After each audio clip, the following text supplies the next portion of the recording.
So it's back to the story, and I forget which episode it is, but I'll find that out later. So the thing that I am most afraid to tell everyone about who I am is that the thing that I most wanted to be, beginning when I was a little girl, was an actress. In fact, I thought I was one. From the time I was a little girl, I thought I was an actress. I wanted to be that. So I began to ask for costumes. I practiced a lot by myself. I'm getting distracted, actually, by looking at myself while telling this story. I almost feel like I want to flip the screen. So I'm telling you that. I'm getting distracted by looking at myself while I tell this story, because I want to go to that place of memory where it all happened, because I do remember it. I can access that part of memory, being a little girl and being an actress, because I thought I was one. I thought that's how it worked. I was really young, probably 3 or 4 years old, 3 years old. And I have family members who are still alive who, if they told the truth, they could tell you that was true about me. The adults who were willing to listen, I would ask for special pieces of maybe costumes that I would need to put on these performances that I did by myself. I did not need an audience, actually. I just performed. The audience didn't seem to be an issue when I was a little kid. You know, like I could pretend that there was one.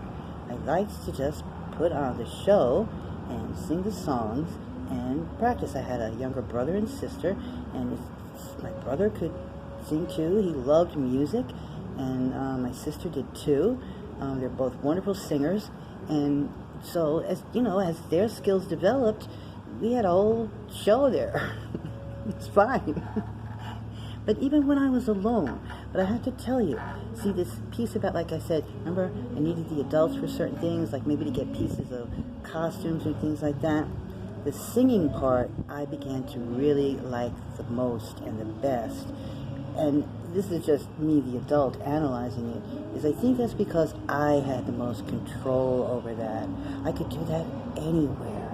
I could practice it all the time. The words to the songs of the commercials, the words to the songs of the records that were played at my grandmother's house. And I began to remember something, that my mother could play the piano too. And so dinner time at that grandmother's house, in that place where that piano was, when she and my father would come pick us up afterwards, when we'd be left there with her, Mother would teach her some stuff on the piano. And then I realized recently, while I was thinking about this, the reason why I didn't remember the dinners is because I wasn't interested in the dinners. And we actually have jokes about her dinners. They weren't very good. That's because I was out at the piano, and as soon as I remembered it, I could smell it. I could smell the keys of that piano. And it was very out of tune. Now, I couldn't have told you that the piano was out of tune. They probably said that. I know that for sure. They never tuned any of their pianos. It was horrible. But I just knew that it didn't sound like the music on the records that I was listening to, right? And of course, guess what I wanted to do? I wanted to sing. I wanted something to sing with, a band behind me or a piano player, but I wanted music behind me so I could sing the songs once I learned them, and I was learning them. It was kind of good, I guess, at memorizing the lyrics. I loved it, but I could do that part by myself, see? I could do that part by myself. So I couldn't find anybody else who could play the music for me, behind me. My mother could do some of it, and I have some stories about that, because these little children's songs that she could play, she did play for us, me, my brother, and my sister, and we learned those, and that was good. But I wanted to sing the songs on the records that I was learning, and the ones on the TV commercials, because I liked a lot of those too. But what I realized just recently, which is important to me, and maybe to others that I will teach, is that singing is something that you can do all by yourself, have complete control over it. I could practice anytime I wanted. I could practice in my head. I could be bored, well, I would have to accompany my grandmother to work, which I did.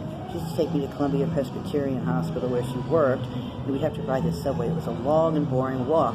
And I remember the noise of the subway would come, and I could kind of hear music coming out of it.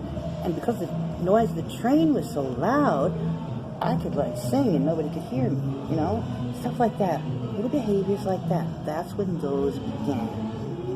I knew that I could do it by myself all the time. I had more control. So I began to really love singing. And, by the way, the feedback that I got about me and the actress part, see, I didn't get a lot of, applause.